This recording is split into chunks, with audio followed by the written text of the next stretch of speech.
Bueno, para dar continuación a esta actividad, toca el turno a la Mesa de Análisis, Bioética y Derecho. En esta ocasión, quien nos hará el favor de coordinar esta sesión es la licenciada Frida Espinosa Jaramillo, coordinadora de vinculación académica del Instituto de Estudios Judiciales del Tribunal Superior de Justicia de la Ciudad de México. Muchas gracias. Por favor, licenciada. Sí, muchas gracias. Buenos días, bienvenidos a la Mesa Bioética y Derecho.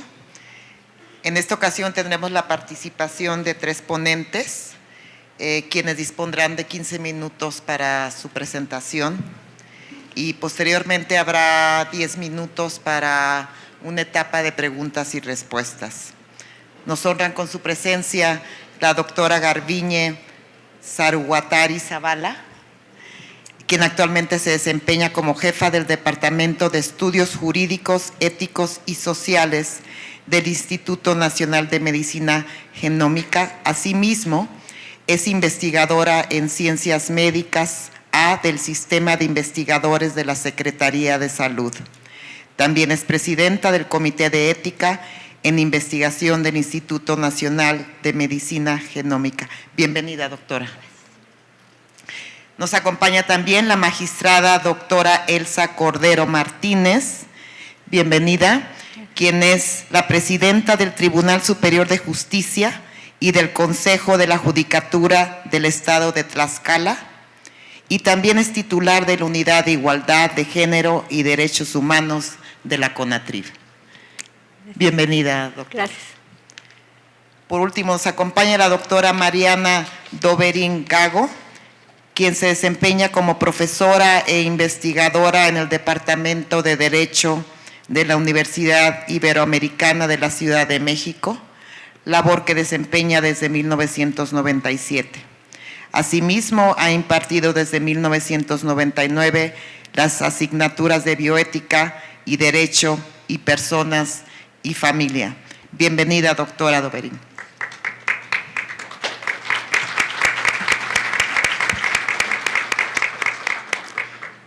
Le cedemos la palabra a Garbiñe. Adelante. Gracias. Gracias, buenos días. Muchas gracias por la invitación. Es un gusto para mí estar aquí. Y bueno, pues el tema con el que se inicia esta mesa pues son los aspectos éticos en el manejo de datos, pero me voy a ir a una parte más regulatoria por la cuestión de que estamos justo en esta mesa de bioética y derecho. Como bien saben ustedes, bueno, está todo un marco de regulación con respecto a la transparencia y a la protección de datos que regula el artículo 6º constitucional, y de ahí este derecho a la información, y de ahí han sido emitidas una serie de bueno, tanto de leyes como de sus respectivos reglamentos, y este año justo estamos a la espera de que surja una de estas nuevas leyes. El INAI, que es el Instituto Nacional para el Acceso a la Información Pública y Protección de Datos, justo es el que coordina todas estas acciones para las acciones de transparencia y de protección. Desde hace 10 años ha estado la regulación en la Ley Federal de Transparencia y Acceso a la Información Pública Gubernamental, y justo este año ha salido también la Ley General. Entonces, bueno, ahí tenemos un marco en donde se combinan estas dos leyes, y el reglamento que sigue vigente por ahorita es el reglamento de la Ley Federal de Transparencia y Acceso a la Información Pública Gubernamental. Aquí se han establecido las acciones de cómo esta información que tienen los entes y los organismos públicos pues puede hacerse accesible al público a través pues de publicaciones en las páginas de internet, por ejemplo, en los portales, de brindar información en distintos trípticos, etcétera, pero también a través de las solicitudes de información.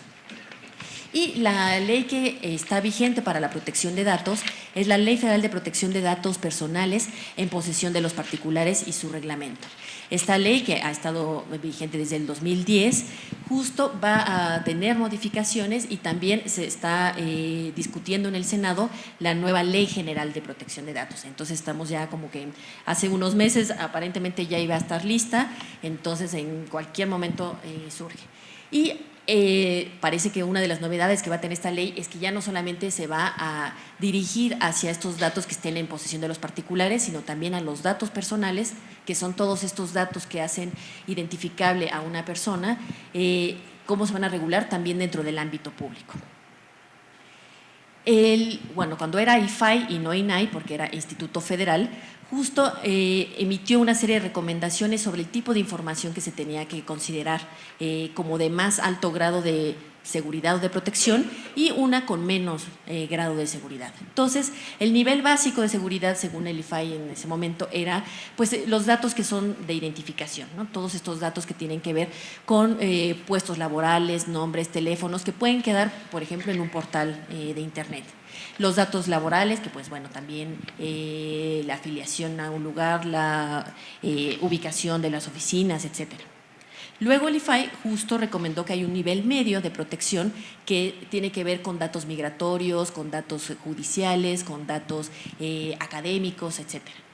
Y el IFAI recomendaba que el máximo grado de protección debían tenerlo los datos que tuvieran que ver con la salud, los datos personales que tuvieran que ver con el tipo de sangre, ADN, huella digital, etcétera, las características físicas, la vida sexual, que incluyera pues, la preferencia sexual, hábitos, etcétera, los datos ideológicos, algún tipo de creencia, ideología, afiliación partidista, etcétera, y el origen étnico y racial.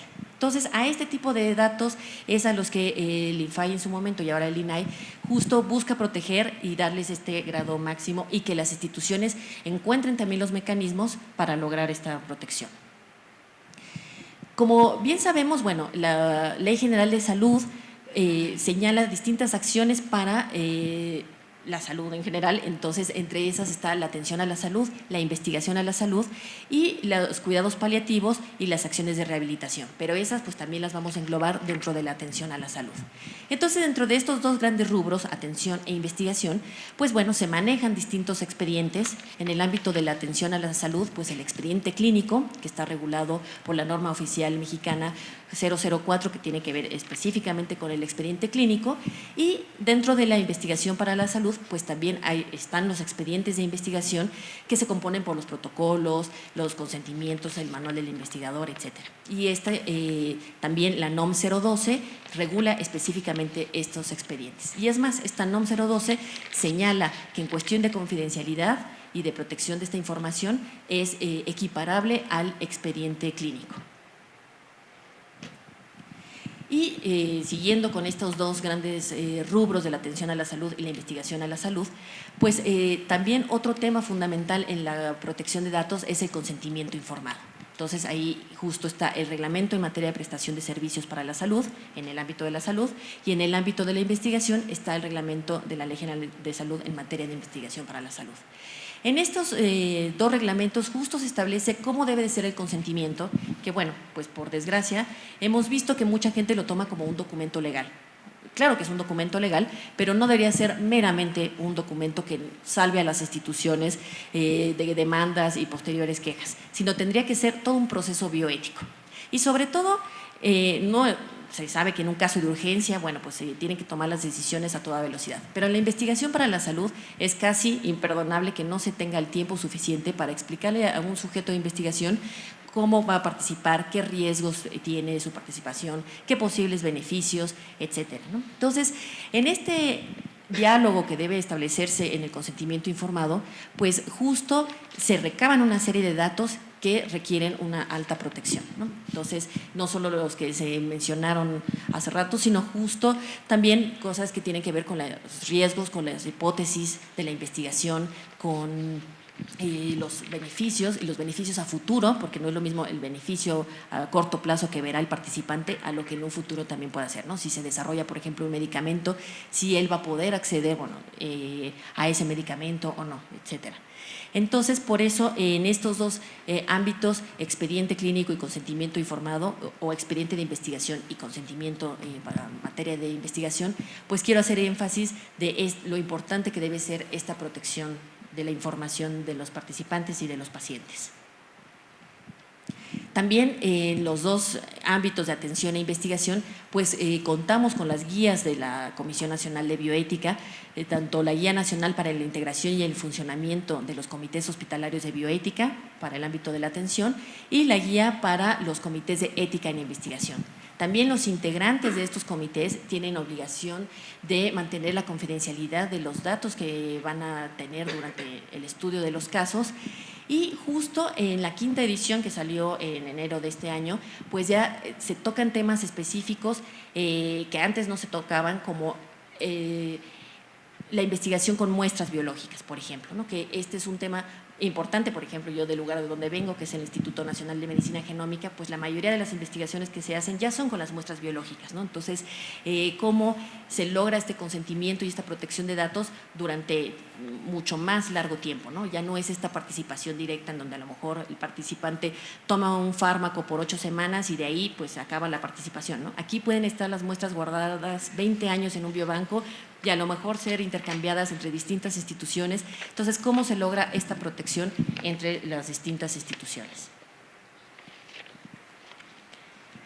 Hay distintos instrumentos internacionales que obviamente han tratado el tema de la privacidad y la confidencialidad de los datos, pero bueno, voy a señalar uno que México pues ya tiene firmado, pero bueno, esperemos que ya algún día quede ratificado. De hecho, la Comisión Nacional de Bioética ha hecho distintos ejercicios para lograr que el Senado lo apruebe, que es el convenio relativo a los derechos humanos y biomedicina, o también conocido como Convenio de Oviedo, aunque claro, su nombre largo es el que está en azul clarito, que es Convenio para la Protección de los Derechos Humanos y la Dignidad del Ser Humano con respecto a las aplicaciones de la biología y la medicina. Bueno, pues desde 1997 trata temas que tienen que ver específicamente con la atención a la salud, con la investigación, etcétera. Y justo dentro de estos temas, fundamentalmente se trata cómo debe de tratarse esta información, el deber de confidencialidad que tienen las personas que están en estos ámbitos, y ahí se consagró un derecho importantísimo que es el derecho a conocer la información de salud, pero también este derecho a no conocerla, ¿no? Por ejemplo, si una persona se somete a un tipo de pruebas diagnósticas, por decir, en el ámbito de la genética, para un panel de cáncer de mama, pues de ahí se va a obtener mucha más información y la persona tiene ahora el derecho a decir, bueno, yo nada más quiero conocer con respecto al cáncer de mama, no quiero conocer si encuentran otra predisposición a otra enfermedad. También la Declaración Universal sobre Bioética y Derechos Humanos, que el año pasado cumplió 10 años, justo pues habla sobre este deber de confidencialidad que se tiene que respetar para respetar el ámbito privado de las personas, ¿no? Tanto los participantes en el ámbito de la investigación como los pacientes. Espérenme, ay, creo que le piqué bastante fuerte, espérenme. Bueno, se ve que la tecnología y yo no estamos muy amigadas. Claro que estos dos instrumentos pues, se han visto reflejados en otros instrumentos que han ido surgiendo. Por ejemplo, la Declaración Universal sobre el Genoma Humano y los Derechos Humanos, pues también consagra estos principios sobre confidencialidad. Y ahora, conforme va avanzando la tecnología, pues los vemos todavía mucho más claro cómo podrían llegarse a vulnerar y cómo deberían ser protegidos. Por eso es que justo los retos actuales en la protección de datos pues tiene que ver gran parte con una cuestión técnica, ¿no? ¿Cómo se van a proteger estos datos?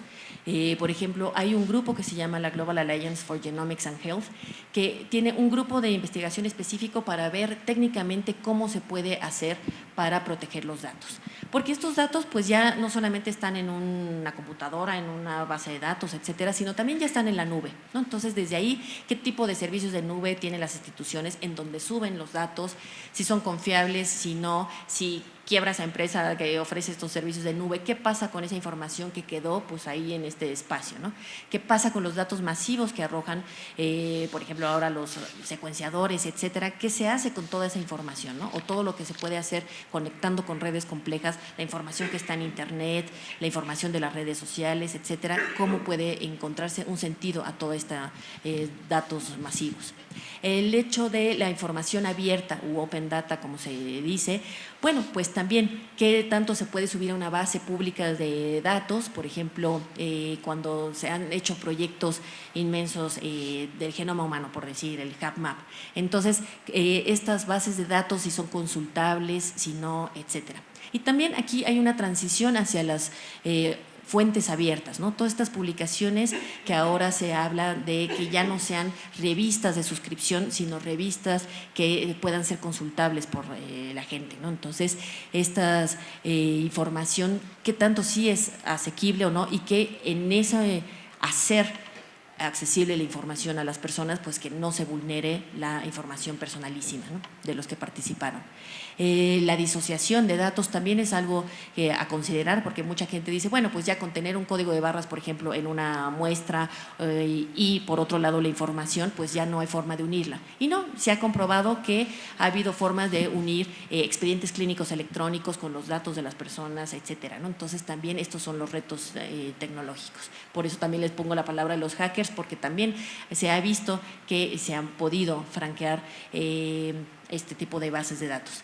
El expediente clínico electrónico sigue siendo un reto. Ahora, desde hace muchos años aquí en México se está comentando, pues ya no solamente la parte tecnológica, sino también cómo hacerlo universal, ¿no? O en este servicio o esta intención de hacer los servicios de salud universales y que sea transportable del IMSS al ISSSTE, a Pemex, etcétera, ¿no? El derecho a saber o no saber, pues también darle este contenido es otro de estos retos, ¿no? Porque pues puede quedar consagrado en instrumentos internacionales, pero también cómo poderlo hacer exigible legalmente. La posibilidad de recontacto, pues muchas veces estos participantes pues son contactados nuevamente, o los pacientes, bueno, pues que están yendo constantemente a los servicios de salud. Entonces, en eso, pues cómo mantener en esa relación la confidencialidad, ¿no? Por ejemplo, participantes en un estudio que han dicho, bueno, pues yo no quiero conocer mis resultados, y de pronto se encuentra un hallazgo imprevisto, entonces, ¿cómo contactarlos o no? La capacitación del personal, pues de los que estamos en las instituciones de salud, en los comités, etcétera. Y ahora el nuevo régimen de transparencia, pues hay que esperar a ver qué nos señala la Ley de Protección de Datos y ver qué barreras y qué fortalezas se le da a esa protección, y sobre todo que no se vulneren los derechos humanos. Pues muchas gracias por su atención.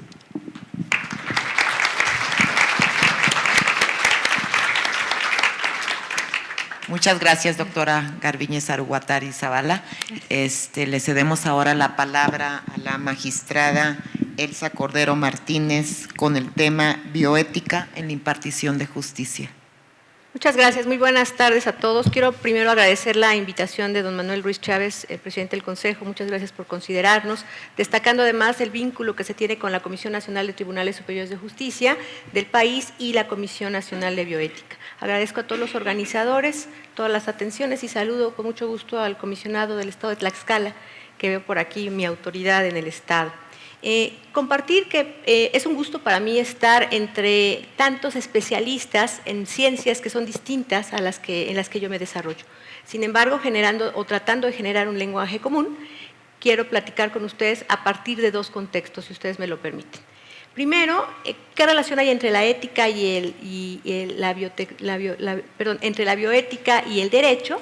Y después, ¿cómo esta implica o afecta o se relaciona en el ámbito de la administración de justicia mexicana, creando o tratando de crear un lenguaje común?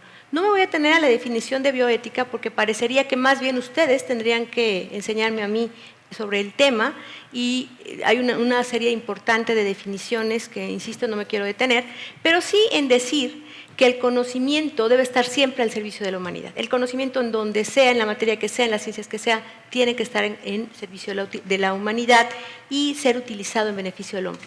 Todo el conocimiento o el nuevo conocimiento genera nuevos conceptos, y por lo tanto, en esta regulación tradicional de nuestro orden jurídico, requiere nuevas formas de ordenar, o nuevas formas de garantizar, o nuevas formas de convivir en este régimen democrático, donde se pueda regular lo que se hace por el hombre. Esto además tiene una base una base fundamental desde lo jurídico y desde lo ético, pero además una base todavía mayor, y ahora voy a enfatizar mucho el tema. Ya en la conferencia magistral de una manera excelente nos hablaron de derechos humanos, pero en este momento la base central de todo este quehacer son precisamente los derechos fundamentales. Todo esto como base mínima, máxima, de la libertad, la dignidad, la vida, la igualdad. Ello necesita atención urgente y atención, forzosamente una atención necesaria. En este momento, amigas y amigos, en nuestro país vivimos una transformación muy interesante que quiero ir desarrollando con ustedes a continuación, y es el hecho de que nosotros en este momento tenemos normas nacionales, normas internacionales, y hacemos énfasis en que la norma o el derecho se produce después del fenómeno social. O sea, existe el fenómeno, en este caso un fenómeno, una problemática, y el derecho regularmente, la norma se produce después de que se genera esa problemática.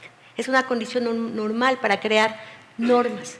Y el problema, en el caso que nos ocupa, es que hay muchos temas sin regular, que la ética por sí mismo no alcanza para hacer efectivo el respeto o hacer efectiva la protección de la persona, y que el derecho, entre otras cosas, debe estar atento a cambios científicos, tratar de controlar esos riesgos exponenciales que se tienen, así como generar innovación y tratar de hacer normas que traten de evitar esos nuevos conflictos. En el tema en específico con bioética surge la posibilidad o una innovación en el derecho, porque parecería que se espera que la norma o la regulación vaya como un paso adelante del fenómeno, de la problemática o del conocimiento, de la investigación, y esto amerita un rompimiento de paradigma en la creación de normas, porque tendría que ser una generación de una innovación, donde incluso algunos autores que estudian la bioética y el derecho nos dicen que sería muy prudente que las normas en este tipo de materias tuvieran una temporalidad distinta a la temporalidad común que se tiene para el resto de las normas, lo cual de suyo suena bastante interesante. En este momento, les decía que nuestro país, nuestro orden jurídico tiene un cambio importantísimo, y es que a partir de la reforma del 2011, bueno, ustedes son científicos, bioética, ¿qué tiene que ver esto? Todo. Porque a partir de la reforma de junio del 2011, nuestro centro, nuestro quehacer para cualquier acto de autoridad, para cualquier quehacer público, y la Administración de Justicia va en este quehacer, tiene como base fundamental los derechos humanos. O sea, la razón de ser de todo son los derechos humanos. Es el inicio, el fin, el límite de validez, es la base jurídica mínima y es el mínimo ético de cualquier actividad pública. Voy al campo de la Administración de Justicia. Este entonces parece ser un camino idóneo para atender los temas de bioética. Sí, sé que tal bien para la dignidad puede significar una cosa para uno y otro para otro. Sin embargo, nuestro lenguaje común en el acto de autoridad es aquello que es básico, indispensable, indisoluble, no puede dar una marcha atrás, como son los derechos humanos. Nuestro campo aquí es universal, y en este momento el administrador de justicia se puede apoyar de este campo de derechos fundamentales para realizar muchas otras cosas. Miren, nosotros tenemos un antes y un después, todos los juzgadores, a partir de la reforma del primero constitucional. ¿Por qué? Porque nuestro régimen jurídico, que era nacional, que se circunscribía a la Constitución, ahora se eleva a un régimen jurídico mayor, que es atender todos los tratados internacionales que tengan y protejan derechos humanos al mismo rango constitucional. A ver, magistrado, otra vez estamos en un foro donde hablamos de la bioética y qué tiene que ver con el derecho de justicia. Otra vez todo, porque fíjense ustedes que aunque no existiera una norma en el país que tuviera regulación o protección, si existe a nivel nacional, en este momento el juzgador y toda la actividad pública tiene la obligación de hacerlo efectivo y no generar ningún acto que pueda ir en contra de ello. Es más, en este momento incluso los juzgadores podemos desaplicar normas que atenten contra los derechos humanos. Quiero compartirles un caso muy rápido. Pero además, si ustedes me permiten en pantalla, el párrafo tercero de la reforma del primero constitucional nos dice que todas las autoridades en el ámbito de su competencia tienen la obligación de promover, respetar, proteger, garantizar los derechos humanos con principios universales, interdependientes, indivisibles y progresivos. En consecuencia, el Estado tiene que investigar, prevenir, sancionar y reparar las violaciones de los derechos humanos en los términos que establezca la ley. Responsabilidad importantísima y responsabilidad que nos da una nueva forma de ser a los juzgadores. Por eso, cuando el conocimiento del conocimiento, como es la bioética, nos presenta herramientas y retos, no me detengo a los retos normativos porque no soy legisladora ni la mesa es sobre la legislación sino qué pasa en la Administración de Justicia que en el tema de bioética. Bueno, en este momento la Administración de Justicia tiene un nuevo papel, el juez es mucho más activo. Hoy, cualquier juez, sencillo que sea, el juez más sencillo, del estado más sencillo, federal, local, tiene la facultad de aplicar controles constitucionales, difuso de constitucionalidad y difuso de convencionalidad. ¿Esto qué significa? Que si algo es contrario a la Constitución o a los tratados internacionales que protegen derechos humanos, puede desaplicar. Solamente la Suprema Corte es quien puede expulsar de la vida jurídica ese ordenamiento. Los juzgadores, el resto no. Solo podemos desaplicar para un caso concreto. Y siempre ver, lo que les decía, como una herramienta idónea, que los tratados internacionales en materia de derechos humanos, si nuestro régimen nacional, nuestro ordenamiento jurídico nacional no lo tiene, podemos voltear a ver. Un aspecto importantísimo. Hoy los juzgadores valoramos de una manera más libre. Miren, antes en los sistemas tradicionales, ahora se nota mucho en materia penal, también viene la oralidad familiar muy próxima y viene otro tipo de oralidades, pero me detengo en la materia familiar y en la materia penal, principalmente porque es donde el conocimiento, las nuevas investigaciones tienen un enfoque, un impacto mucho más grande. En este momento la oralidad me permite, en los sistemas tradicionales las pruebas a los juzgadores, imaginen ustedes, por esto por razones didácticas, que teníamos una especie de checklist. Mira, si es documental vale 5, si es pericial vale 7, si es confesional vale 6, si es la unión de todas las pruebas vale 15, imagínense. O sea, el juzgador estaba generando un checklist de pruebas. En este momento el juzgador valora la prueba de una manera libre, ya no tasada, y eso amerita mayores estándares en las capacidades de los jueces. Por eso hace un momento me iba a parar a aplaudir en 2 momentos, pero dije, no, mejor no, porque de por sí me siento muy rara en un ambiente que no es mi tema de conocimiento. Segundo, me van a pedir que me vaya, que es, el derecho sí es una ciencia jurídica, claro que lo es. Y segundo, hay que socializar el tema, porque en este momento los juzgadores necesitamos tener un conocimiento mucho más amplio para nuestras decisiones. Haya o no norma. Caray, ¿es como en México? Sí, porque tenemos la posibilidad de valorar prueba de una manera mucho más amplia con base en el conocimiento científico. En este momento la prueba se introduce de una manera más científica. ¿Es un antes y un después en la Administración de Justicia, amigos? Sí. ¿Tiene impacto en las nuevas investigaciones? Por supuesto que sí. Hay muchos retos en el tema, la maestra que me antecedió hablaba del tema de protección de datos, en información pública, en acceso a la información, hay muchos datos que son sensibles, no me quiero detener porque además fue un tema que ya desarrolló mucho y también es evidente que necesitamos política pública, inversión de ese conocimiento. Tenemos construcciones pendientes, por supuesto, en la Administración de Justicia. Me refiero más al campo jurídico en general, como es el ámbito normativo, legislativo y la jurisprudencia, porque en este momento también en la Administración de Justicia se aplican criterios interpretativos, no solo nacionales, sino también internacionales. También internacionales, sí. Incluso en aquellos casos donde nuestro país como Estado-nación no ha sido parte en conflictos entre la Corte Interamericana de Derechos Humanos, también lo que se dice ahí es vinculante para el Estado mexicano. Y por supuesto que hace falta decisiones políticas al respecto. Quiero, antes de culminar, porque además por el tiempo es poco tiempo para decir muchas cosas, platicarles un caso que ustedes podrán ver cómo la transformación del juzgador en estas nuevas áreas del conocimiento.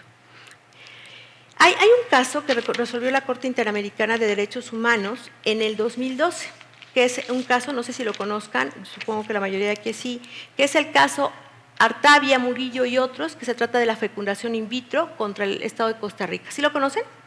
Sucede que a un grupo de personas les impedían generar la fecundación in vitro, disculpen, técnicamente puedo equivocarme en los conceptos, porque se supone les impedían la prohibición de la práctica FIV, y lo que se decía, la Sala Constitucional de Costa Rica decía, no puedes hacer esa fecundación porque estás afectando la protección de un embrión. Y ya en ese momento hay vida y hizo una generación, dijo esto es inconstitucional, fuera. Las parejas que se sentían afectadas por no tener esa posibilidad de fecundación, van a la Corte Interamericana y la Corte Interamericana les da la razón. Y la basan su razón, entre muchas otras, en el artículo 15 del Pacto Internacional de Derechos Económicos, Sociales y Culturales y en el artículo 13 de la Declaración Americana. Oiga, estamos en México, ¿qué tiene que ver en Costa Rica? Porque ese criterio a mí me puede anunciar lo que pueda pasar si en este momento se juzgaría ese caso, o un caso similar en nuestro Estado mexicano. Dijo, no, a ver, con base en estas disposiciones, esto es inconstitucional, expúlsalo de la vida jurídica de tu país y permite hacer la fecundación, porque además, destacando de una manera muy brillante en la Convención Interamericana en el artículo 7 el concepto de la libertad. La sentencia fue del 2012, no hace mucho tiempo, expulsa esto y me llamó muchísimo la atención porque uno de los párrafos más interesantes habla del derecho a gozar de los beneficios del progreso científico y tecnológico. El conocimiento está para servir y hay que tener acceso a él. Parece que en este momento la problemática que tenemos sobre las nuevas áreas del conocimiento, sobre las nuevas investigaciones que no están reguladas, porque otra vez primero aparece la problemática, el concepto social y después nace la norma, parece que en este momento una respuesta precisamente son los tratados internacionales en materia de derechos humanos. En este momento, para concluir mi exposición, quiero comentarles que el administrador de justicia tiene el enorme reto de que la bioética está presente en su actuar. Segundo, que tenemos que entender que nuestro centro de atención son los derechos humanos, nuestro límite de campo de acción principal, y sobre todo que en este momento el juez, dadas esas nuevas características que tiene para juzgar en este momento en algunas materias, amerita estar mucho mejor preparado. De ahí que felicito la organización de este panel, que consideran a la Comisión Nacional de Tribunales Superiores de Justicia. Por supuesto, nos llevamos mucha tarea en el hecho de cómo nuestros juzgadores podríamos prepararlos para estar listos, para entender estas materias que hacen falta socializar y que son tan importantes porque regulan nada más y nada menos que actividad humana al servicio del hombre. Muchas gracias.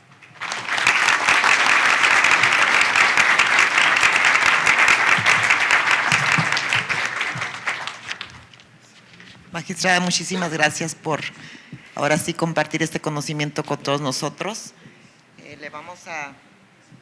Continuamos con la participación de la doctora Mariana Doberin Cago con el tema Normas y Jurisprudencia Internacional en Bioética. Adelante, doctora. Sí. Bueno, antes que nada, muchísimas gracias por la invitación a la comisión. Para mí es un gusto estar el día de hoy aquí. Estoy tratando nada más, estoy que Garbiñe adelantándome estos aparatitos nuevos. Perdón. Ahí estamos. Ok. Es muy poquito tiempo, la verdad, y quisiera ser justa mis compañeras han sido muy exactas en su tiempo y no quisiera pasarme. Son muchos los casos y los temas que quisiera tocar el día de hoy y la verdad creo que es una gran responsabilidad desde el punto de vista del derecho de regular de alguna manera las actuaciones de la bioética, porque vamos a ver, y lo hemos constatado en muchos casos que vamos a presentar el día de hoy, que la realidad muchas veces supera la ficción, ¿no? Cosas que pensamos que no suceden y que pasan. No solamente es labor del Congreso de hacer una buena legislación, sino que también obviamente lo que decía el presidente de la magistrada es que es una labor de los jueces y de los magistrados, porque a ellos les va a tocar los casos reales que de repente se presentan y que no hay una legislación apropiada, ¿no? ¿Qué sucede? Como decía el presidente de la magistrada, pues hay una vinculación directa entre la bioética y el derecho. ¿Por qué? Porque de alguna manera el derecho es el que va a plantear o va a regular o tratar de regular estas actuaciones normales o vigentes que se están dando a través del mundo. Yo quiero presentar el día de hoy un panorama, un abanico de alguna manera de diferentes tipos de jurisprudencias y legislaciones que se han dado en el mundo, porque la realidad que está sucediendo a nivel internacional es otra de la que estamos viviendo en México, ¿no? Seguimos con una legislación muy atrasada en muchos temas. Hay países que tienen legislación desde los años 80 y nosotros seguimos discutiendo muchos temas que para otros lugares ya están superados. No estoy diciendo que estemos bien o que estemos mal, sino que de alguna manera tenemos que ponernos al día porque la realidad está pasando, ¿no? Lo acabamos de de ver con la noticia precisamente de la aceptación o el nacimiento de un niño con 2 mitocondrias, con una donación, y eso nos da la pauta de qué está sucediendo en México, ¿no? El derecho, obviamente, hay una vinculación precisamente con la bioética, porque no tiene que regular esta actuación. Estas nuevas formas que se están dando de la medicina, que se están presentando, pues tenemos que precisamente el derecho ponernos a la par y de alguna manera regular qué es lo que está sucediendo. Entrando de lleno, de alguna manera, este abanico de legislaciones, ya precisamente Garbiñe nos hablaba del Convenio Europeo de Derechos Humanos, en el cual obviamente es un primer marco normativo que nos da las pautas no solamente de las regulaciones de derechos humanos que se tienen que basar, la dignidad de las personas, de alguna forma cómo la biomedicina debe ser regulada y normada en base precisamente en estos derechos humanos. Y por lo tanto este convenio es un marco precisamente que nos va a dar una pauta de a qué seguir. Es importantísimo porque los países firmantes se comprometen a regular dentro de sus regulaciones internas todas estas tipos de cuestiones, esta protección de derechos humanos, y es importante por lo tanto pues obviamente ser parte de un convenio como este, ¿no? Además del Convenio Europeo de Derechos Humanos a nivel internacional, podríamos decir también que la UNESCO tiene también obviamente la Declaración Universal de los Derechos Humanos. Esta es otra forma o otro planteamiento que nos da precisamente a nivel internacional de cómo debemos regular la bioética, ¿no? De cómo debemos regular estas actuaciones de la medicina en el mundo actual. La UNESCO ha dado una pauta para que los estados precisamente puedan de alguna manera tener una base sustentada de dónde regular, ¿no? Qué debemos de regular y cómo lo debemos de regular. Asimismo, la UNESCO, además de la Declaración de Bioética de Derechos Humanos, el cual su objetivo principal obviamente es un marco universal que nos va a servir para darnos principios generales de cómo regular esto. También la UNESCO nos da la Declaración sobre el Genoma Humano, en el cual de alguna forma nos marca que el genoma humano es algo que pertenece o es patrimonio de la humanidad. Importantísimo, porque de alguna manera nos empieza a marcar que los datos genéticos pues, nos pertenecen a todos y que no de alguna manera se puede ni comercializar, ni patentar, ni de alguna manera tener un beneficio para algunos y no para todos, ¿no? Esta declaración es sumamente importante, igualmente que la que ya presentó precisamente Garbiñe sobre los datos genéticos, que no me quiero detener porque Garbiñe hizo una excelente exposición sobre esto, ¿no? Los datos genéticos deben ser protegidos a nivel internacional y obviamente eso nos da las pautas, esta declaración, de que no es algo que se pueda de alguna manera dar público, ¿no? Los datos son personales, son privados y que son parte de los derechos humanos de las personas y por lo tanto no podemos manejarlos de forma arbitraria. Asimismo, otra declaración importantísima es la declaración de las generaciones futuras, porque nosotros en la actualidad tenemos una responsabilidad con las generaciones futuras. Las actuaciones que hagamos el día de hoy no pueden afectar a las generaciones futuras, y esto es en todos los aspectos, no hablando únicamente del ecosistema, no únicamente hablando del derecho ambiental, sino también obviamente las actuaciones que hagamos sobre nuestro cuerpo. Si nosotros hacemos modificaciones genéticas en nuestro cuerpo que puedan afectar nuestra herencia genética, pues obviamente va a afectar, sin conocer de alguna manera las consecuencias, en futuras generaciones. Entonces, todo esto obviamente tiene que estar sustentado en una regulación, porque las decisiones que tomemos el día de hoy pueden afectar obviamente a generaciones futuras que no tienen de alguna manera pues la culpa de las decisiones o la mala información que tengamos. Y en este abanico de posibilidades o de jurisprudencia que les quisiera presentar, pues traté de alguna manera de buscar sobre todo cuestiones a nivel internacional, ¿sí? La primera es un caso precisamente que es contra México, en el caso Paulina, en el cual el Sistema Interamericano de Derechos Humanos intervino, porque es una menor de edad que sufre una violación. Ella tenía derecho a un aborto legal de acuerdo a la legislación del estado donde ella vivía, y el estado de alguna manera no le proporcionó las medidas necesarias para podérselo practicar. Entonces se presenta una petición ante la Corte Interamericana de Derechos Humanos, en la cual se llega a una solución amistosa. México de alguna manera acepta o asume la responsabilidad de haber fallado ante esta menor, y entonces se hace de alguna manera una resarcción del daño ocasionado, ¿no? Una reparación del daño, pero de alguna manera pues la Corte Interamericana tiene que actuar porque hay una violación eminente de derechos humanos de esta menor, y de alguna forma pues a nivel internacional pues nos da una pauta de cómo se tiene que regular esto, ¿no? O sea, no solamente es que exista la legislación, sino que se cumpla la legislación y que obviamente el Estado le provea a los ciudadanos pues los derechos humanos que se presentan, ¿no? El tema de aborto yo sé que es un tema bastante controversial y bueno, hemos tenido recientemente, bueno, ya no tan recientemente, pero cambios en nuestra legislación nacional.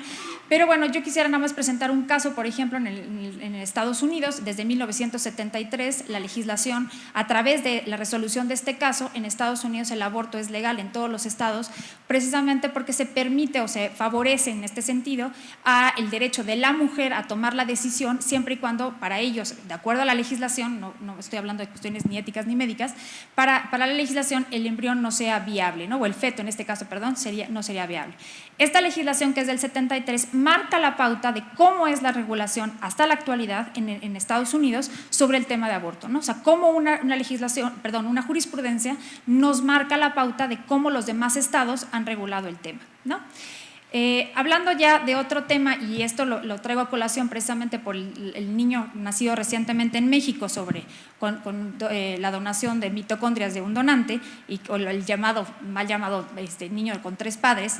Esto no es algo nuevo, ¿no? Ha habido casos anteriormente a nivel internacional. Hay un caso específicamente en el Reino Unido, el caso de Regina Quintabel, en el cual una pareja, precisamente igual que en el caso que se presentó en México, están evitando que el niño nazca con una cuestión genética grave, y esta pareja tenía un hijo que tenía una enfermedad, la talasemia, y lo que estaban buscando era un donante para ese hijo que ya había nacido. Como no conseguían otros donantes, se solicitó al Reino Unido una autorización para crear de alguna manera embriones que fueran genéticamente compatibles con el hermano para que pudiera ser donante de este hermano, ¿no? Entonces, ¿cómo de alguna manera, lo que les decía, la realidad supera la ficción, ¿no? O sea, hay un caso de un niño enfermo que los padres solicitan nuevos embriones, obviamente procedentes de ellos mismos, pero que sean embriones sanos y que sean embriones compatibles con el hermano para que pueda ser donador, ¿no? Entonces ahí es cuando precisamente el Poder Judicial se enfrenta a tomar la resolución de si se debe de permitir esto o esta actuación o no se debe de permitir, ¿no? En este caso en específico sí se permitió.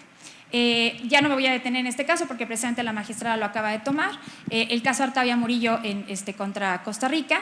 Este caso es muy importante porque es un caso latinoamericano, porque la mayoría de los casos que vemos generalmente son europeos o anglosajones, pero es un caso muy importante porque nos marca la pauta de cómo debe ser la regulación en nuestros países latinoamericanos. México sigue sin una regulación específica sobre temas de reproducción asistida, y al presentar, recientemente en el Congreso se presentó una propuesta en febrero, donde sigue siendo sumamente restrictiva en muchos temas, y ahí es cuando salta la duda de, bueno, si va a ser sumamente restrictiva, pues nos vamos a enfrentar seguramente a peticiones ante el Sistema Interamericano de Derechos Humanos por violación a ciertos derechos. Hay algo importantísimo, además de lo que comentaba la magistrada en este tema, es que por primera vez se toca el tema de la reproducción asistida o la infertilidad y la esterilidad que conlleva esto como un tema de discapacidad. El Sistema Interamericano de Derechos Humanos dice que las personas que son infértiles son discapacitadas y por lo tanto se les tiene que permitir o proporcionar todas las medidas necesarias para paliar esa discapacidad. Es la primera vez que un tribunal marca a la esterilidad como una discapacidad, ¿no? Ya la OMS había marcado que es una enfermedad y que de alguna manera se tiene que paliar como tal, pero es la primera vez que un tribunal europeo marca no solamente como una enfermedad, sino como una discapacidad, ¿no? Entonces, este es un tema muy importante para reflexionar de cómo se debe precisamente regular la reproducción asistida en un país latinoamericano, porque si es sumamente restrictiva, nos vamos a enfrentar o a topar con este tipo de consecuencias. Igual que el Sistema Interamericano de Derechos Humanos, el Tribunal Europeo de Derechos Humanos ha presentado cuestiones similares contra países como Italia o como Austria, en los cuales tienen legislaciones también sumamente restrictivas en temas de reproducción asistida, y han presentado precisamente peticiones personas de estos países porque se les niega el uso de la reproducción asistida en sus países por ciertas condiciones, y entonces han presentado apelaciones al Tribunal Europeo de Derechos Humanos por violaciones precisamente al Convenio Europeo de Derechos Humanos, por derecho a la privacidad, al derecho de formar una familia, al derecho al respeto de la intimidad. Y entonces obviamente estos tribunales han favorecido a estas instituciones, a estas parejas, para que puedan tener acceso a la reproducción asistida, porque precisamente tienen una enfermedad que deben de paliar, ¿no? Entonces, esto no es únicamente cuestión del Sistema Interamericano. Otra cuestión muy importante que ha surgido con la reproducción asistida es el derecho a no ser padre, que tiene que ver un poco con el tema de las generaciones futuras. Hay innumerables casos, no solamente en el Tribunal Europeo de Derechos Humanos, que hay un caso que se llama el caso Evans, sino también en Estados Unidos hay diferentes casos, como es el caso de Cass versus Cass, el caso Davis versus Davis, y hay infinidad de casos, en los cuales las parejas están sometiéndose a técnicas de reproducción asistida, específicamente fecundación in vitro, tienen embriones crioconservados y la mujer, en la mayoría de los casos, porque hay algunos casos que son el hombre, desean convertirse en padres, hacer una transferencia de esos embriones a la mujer para poder de alguna manera concebir un hijo. En el momento que estos embriones están crioconservados, el varón en la mayoría de los casos ya no desea ser padre, ya no desea que esa mujer conciba un hijo suyo, y entonces hay un derecho nuevo que ha surgido, que es el derecho a no ser padre, es decir, a quitar o renovar, lo que comentaba Garbiñe, su consentimiento informado a la reproducción, aunque el embrión ya existe y está crioconservado, y entonces solicitan al tribunal la autorización para que esa mujer no pueda concebir ese hijo, para que no se le pueda transferir ese hijo a esa madre, porque ya no quieren asumir la filiación con ese hijo que pudiera llegar a nacer, ¿no? Entonces nace una figura completamente nueva que antes obviamente no lo hubiéramos podido nunca hablar, del derecho a no ser padre, ¿no? Algo completamente diferente a lo que hemos o lo que teníamos pensado, ¿no? Antes, de alguna manera, el hombre tenía que forzosamente asumir la filiación si se demostraba que era hijo de él, ¿no? El otro tema completamente controversial en la actualidad en nuestro país, el tema de la maternidad subrogada, con innumerables casos que hemos tenido tanto en Tabasco como en Sinaloa, con una legislación permisiva que tenemos. Lo único que quiero tocar en este tema son 3 casos específicamente, un caso que es Brasil y otros 2 casos que precisamente se acaban de presentar en el 2014 en el Tribunal Europeo de Derechos Humanos, que son hijos nacidos de madres subrogadas, que los hijos nacen en países extranjeros, en este caso, por ejemplo, en el caso del Tribunal Europeo, son parejas francesas que viajan a Estados Unidos a contratar a una madre subrogada, nacen los niños y cuando regresan a Francia, Francia no quiere reconocer ni la filiación, ni quiere reconocer esos hijos, esos niños nacidos en el extranjero como con la nacionalidad francesa. Entonces, obviamente, son niños que se les niega la nacionalidad y se les niega la filiación con sus padres en el sistema francés. En el caso de Brasil, pues, sucede exactamente lo mismo, y entonces presentan sus solicitudes, en el primer caso en el Tribunal Europeo de Derechos Humanos, los otros en el Tribunal Familiar en Brasil, y en todas las situaciones se resuelve que obviamente los niños tienen que ser reconocidos por los padres, el Estado tiene que reconocer, aunque sea una figura que está prohibida en sus legislaciones locales, tiene que ser de alguna manera reconocida y no se le puede violentar los derechos humanos a esos niños que ya nacieron, que ya existen y que aún, aunque han sido concebidos bajo un panorama que no es aceptado o permitido en la legislación local, ¿no? Además de otro tema importante en temas de reproducción es el tema de la reproducción post-mortem, que es que la mujer o la viuda, de alguna manera, que desee quedar embarazada del esperma de su marido muerto, solicita a un tribunal la autorización para ser fecundada con esperma congelado que se encuentra. Hay un caso muy famoso en el Reino Unido, que es el de Diane Blood, donde ella solicita al tribunal la autorización de utilizar el esperma crioconservado de su marido muerto para poder de alguna manera ser madre, y además que esos niños tengan la filiación con su padre muerto, ¿no? Lo cual el tribunal se enfrenta más bien a resolver qué debe de hacer, si se debe o no se debe de permitir, y que una persona que ya está muerta, que no puede de alguna manera decir sus deseos, sí se debe de alguna manera postergar esta reproducción, ¿no? Otro caso bastante complejo que se presentó en un tribunal inglés es el de Leeds Teaching Hospital, donde 2 parejas se recurren a una fecundación in vitro. Por un error médico de la clínica se intercambia el esperma de la pareja A, digámoslo así, se le pasa a la pareja B. Hasta el momento que nacen los niños, porque por cuestiones raciales se dan cuenta que los niños hay algún error, y se hacen análisis médicos y entonces se dan cuenta que efectivamente hubo un intercambio de esperma, ¿no? Entonces aquí ambos padres, ¿no? El de la pareja, el de la mujer que dio a luz, más el donante, digámoslo así, que en este caso pues no es que era un donante aceptado o autorizado, ambos solicitan asumir la filiación de esos niños porque eran unos gemelos que nacieron, y entonces empieza una disputa legal sobre la filiación paterna sobre estos menores, ¿no? Cuando hay precisamente un error médico y el tribunal tiene que resolver cómo hacerlo, ¿no? ¿Quién tiene que asumir la filiación de esos hijos cuando obviamente no hubo un consentimiento para una donación de esperma y obviamente pues no había ese intercambio de una forma correcta, ¿no? Para terminar, y que gracias a Dios no ha habido casos todavía de clonación, porque obviamente no es un tema que todavía, o por lo menos no hemos tenido conocimiento de que haya nacido ningún ser humano, obviamente hay legislaciones prohibitivas en este tema, México también las tiene, en las cuales obviamente a nivel internacional, tanto Alemania como Francia, como Suiza y como Italia, obviamente prohíben el tema de la clonación, pero yo creo que son temas que se tienen que abarcar de una forma mucho más completa, porque si no vamos a empezar a, lo que decíamos antes, pues presentarse casos a tribunales de cuestiones que no están reguladas de forma apropiada, ¿no? Pues con esto, perdón, se me queda un caso y ya termino.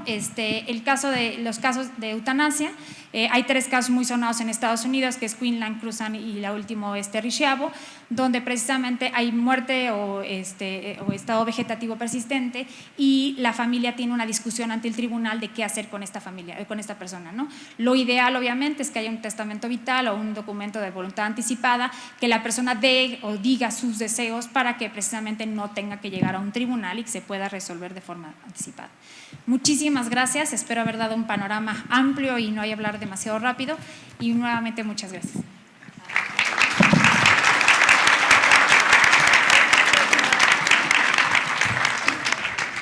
Muchas gracias, doctora Dovering. Sin duda, pues fue rápido, pero muy sustancioso, de verdad, que haya compartido esto con el auditorio. Bueno, vamos a pasar ahora a una etapa de preguntas y respuestas. Estamos un poco cortos con el tiempo, entonces pues únicamente va a haber la oportunidad de presentar 2 preguntas aquí a nuestros expositores. Buenos días, felicidades a la magistrada que nos visita de Tlaxcala. La verdad, todo es una brillante exposición, pero este tema es importantísimo para los trabajadores del área de la salud. Y creo que estamos en igualdad de circunstancias. Ustedes ante la situación de los temas de salud y nosotros ante los temas de la ley. Entonces, hace poco escuchaba una conferencia también de un magistrado donde también se tomó el artículo 1 constitucional, donde el trabajador de la salud es el representante legal, por así decirlo, cuando no lo tiene esta persona que solicita la atención médica. Hoy en día estamos viviendo la situación de las carencias en las instituciones de salud y están hablando ahorita de clonación y de todos los temas que mencionaron, pero hay una parte que me interesa mucho, que es el paciente en estado terminal. El paciente en estado terminal, que hoy, si nosotros revisamos esto con minuciosidad que nos acaban de mencionar, tenemos, como lo dicen coloquialmente, medicina de primer mundo y medicina del tercer mundo. Tenemos ley del primer mundo y ley del tercer mundo, donde tenemos hoy voluntad anticipada, tenemos cuidados paliativos. Sin embargo, esta carencia de recursos que de alguna manera está afectando a los pacientes. ¿Cómo el profesional de la salud, sin alterar estos principios bioéticos, de alguna manera podemos representar a ese paciente donde hoy se le puede negar, incluso por la carencia misma de los recursos, el acceso a la medicina para sus tratamientos de dolor? Gracias.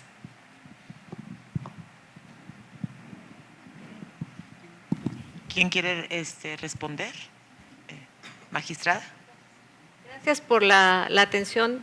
Creo que es algo valiosísimo de este tipo de foros, es precisamente reconocernos que todos podemos contribuir en el ámbito de hacer el bien común, ¿no? La salud, las ciencias sociales, las ciencias naturales, las ciencias exactas. Mire, en el caso en concreto, estaba pensando en recomendarles a ustedes que seguramente están acostumbrados a leer obras o material científico, lean una novela muy buena que se llama Ley del Menor, y precisamente trata el reto que tiene un juzgador para decidir si un joven que necesita una transfusión testigo de Jehová puede recibirla o no, ¿no? Ya ven que ellos tienen sus consideraciones y va entre mi voluntad, lo que es mi voluntad, al ser alguien menor de edad, que están platicando ahora como un argumento al respecto, o el bien común, la vida. Los juzgadores estamos regularmente ante esas dinámicas, siempre estamos en medio de un conflicto. Concretamente en su pregunta, la facultad que tienen ustedes para intervenir directamente se las da la ley. Y en ese sentido su actuación está respaldada por la propia norma. Fácil no lo es. Una decisión así no sé tenerla en las manos qué podría generar, pero si la norma está regulada para que ustedes puedan generarlo, estarían actuando dentro del marco legal. dentro del marco estrictamente legal. Yo dejaría mi comentario. No sé si alguien más quiera. También quisiera agregar que desde hace un par de años la Organización Mundial de la Salud justo dijo que, por ejemplo, el acceso a los opiáceos tendría que ser una obligación para los estados y las políticas públicas y que genera menos costos que estar tratando con otros medicamentos a los pacientes con dolor crónico y pacientes en estado terminal, y que muchas veces los estados no toman esas decisiones de esas políticas que podrían resultar hasta más efectivas. Entonces ahí también, por desgracia, ustedes como en el trato directo con los pacientes, pues sufren las carencias que pasan en los poderes ejecutivos y en las decisiones directivas, ¿no? Entonces, pero realmente hay este marco legal, digo, la ley de cuidados paliativos, que, bueno, el apartado dentro de la Ley General de Salud, y la de voluntad anticipada, pues les dan todo este margen para que puedan ustedes actuar y tomar decisiones cuando… Es más, hasta el apartado dentro de la Ley General de Salud señala que en caso de que falten los familiares, falten el equipo de salud, también puede consultar al Comité Hospitalario de Bioética. Es más, ha sido un poco criticada esa resolución porque dice que el Comité Hospitalario va a tomar también la decisión cuando los comités dan recomendaciones, ¿no? Pero entonces justo también pueden apoyarse en los comités de bioética para la toma de decisiones de este tipo de pacientes. ¿Otra pregunta? Gracias. Buenas tardes, Alejandro Pacheco de la Comisión de Hidalgo. Primero felicitarlos, una excelente presentación y solamente dos preguntas. Una, se ha utilizado mucho en las redes sociales que el personal de salud toma fotografías y publica cuando ha sido exitoso un trasplante o una actividad médica muy trascendental. ¿Se requeriría de algún permiso por escrito del paciente para publicitar esa fotografía? Y dos, los criterios emitidos por los comités hospitalarios de bioética y de ética en investigación podrían constituir fuente del derecho sanitario en virtud de la observancia que debe haber de los principios científicos y éticos que orientan la práctica médica. Serían mis dos preguntas nada más. Doctora. Bueno, en el caso de los datos, claro que tendría que pedirse autorización del paciente. Es más, bueno, se pide que hasta se tape la cara, etcétera. De hecho, en los congresos científicos, por ejemplo, cuando van a presentar un caso, que también no se presenten ni los nombres ni nada, ni datos que puedan hacer reconocible a esa persona, ¿no? Porque a lo mejor se tapa el nombre, pero se dice, no sé, algún dato de esta persona fue expresidente de la República, tiene estas circunstancias, pues a lo mejor ya se dice casi todo, ¿no? Entonces tendría que ser muy cuidadoso a la forma como presentan en los congresos, como presentan en las publicaciones, pero sí, claro que se tiene que pedir autorización.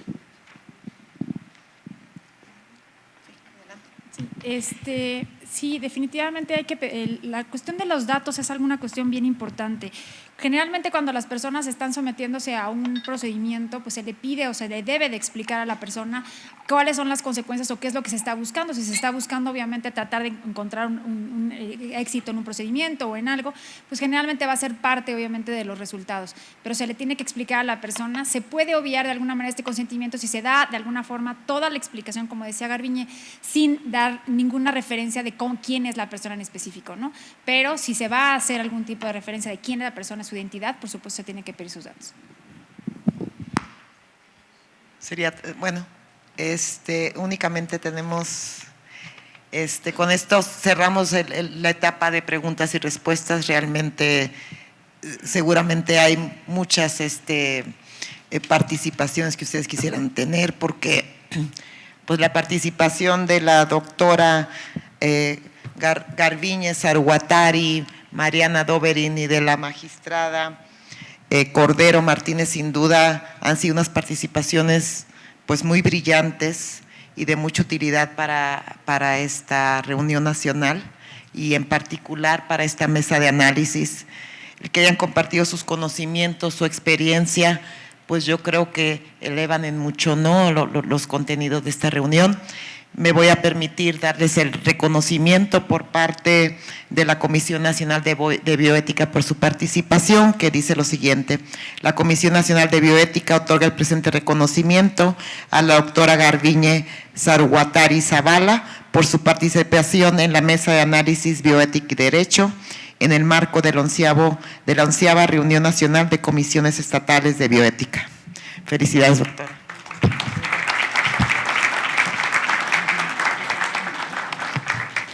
Igualmente, con este mismo contenido, le otorgo el reconocimiento a la magistrada Elsa Cordero Martínez por su participación en esta mesa de análisis.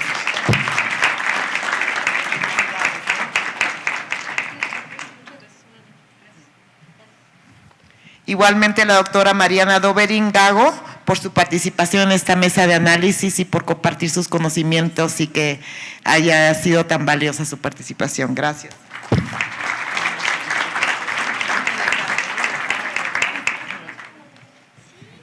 Bueno, pues les agradecemos mucho su participación, su asistencia en esta mesa de análisis y continuaremos con la siguiente. ¿Habrá un receso? ¿No? Inmediatamente entonces se incorpora a la siguiente mesa de análisis. Muchísimas gracias.